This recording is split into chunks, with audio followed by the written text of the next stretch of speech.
seat. "That doesn't mean it is impressive." "Impressive? More like pompous." Aunt Camelia took a muffin and joined them at the table. "All the Viking this and Viking that. That boy is pure Texan."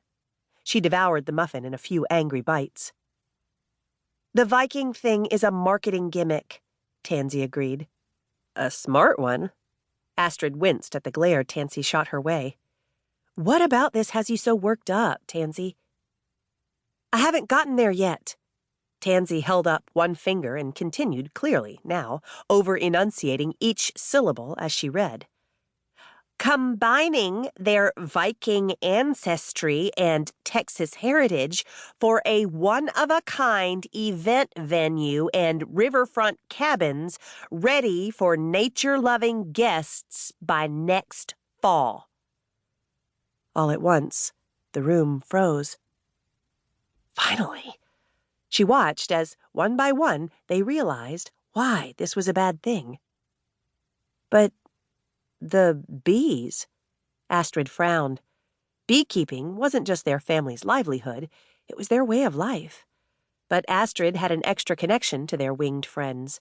For her, it wasn't about the honey or the beeswax or the money. It was about protecting them. There was one thing that made Astrid Hill upset: endangering the bees. 2 years of scorching heat and drought had left Honey Hill Farm's apiaries in a precarious position. Not just the bees, the family farm itself. They all knew this season could make or break the Hill family. None of them wanted to say the words out loud, of course, but there was an inordinate amount of pressure to win the cash prize at this year's honey festival, and the distribution contract with Healthy and Wholesome markets. If they didn't, they'd lose their home and their bees. Of course, Dane's stupid plan might run off the bees long before then. Astrid looked crestfallen. "It's almost as if he doesn't understand or care about the bees." "He doesn't care about the bees." Tansy wanted to hit something, or someone. "If he did, this wouldn't be happening." She scanned the paper again, but not the photo. His smile only added insult to injury. The noise and traffic and guests and who knows what event venue means. Before that, there will be construction and machinery and workers and destruction. She shook her head. "What is he thinking?" "I'll tell you what he's thinking." Aunt Camelia took another muffin. "Come to think of it, he's a Knudson, so chances are he's not thinking. But if he's anything like his father, he's determined to milk every cent he can out of every avenue available to him. This little stunt will likely bring them a pretty penny." Now, Camelia." Aunt Magnolia held her hand out for the newspaper. Tansy handed it over and exchanged a look with her sister. They didn't know all the ins and outs of what had happened between Aunt Camelia and Harold Knudson, only that their aunt had zero tolerance for all things Knudson.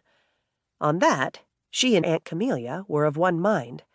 She and her aunt had spent the last 18 months perfecting their newest honey to make absolutely certain they'd win top prize at this year's honey festival.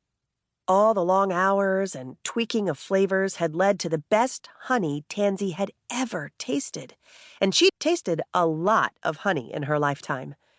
That was how Tansy knew. Deep in her bones, they'd win. They'd win the blue ribbon and the cash prize and the Healthy and Wholesome markets deal that would keep Honey Hill Farms alive and well for the long term. But the cherry on top? Winning top honors would put the Knudsons in their place and avenge her Aunt Camelia. Her aunt was big-hearted and generous and kind to a fault. That Harold Knudson had done something to hurt her was enough to make the Hills and Knudsons business rivals. Thanks to Tansy's incident with Dane, the rivalry was intensely personal for her. Up until 10 minutes ago, she'd been on a sort of high just thinking about Harold Knudson's shock as the Hill family took first place.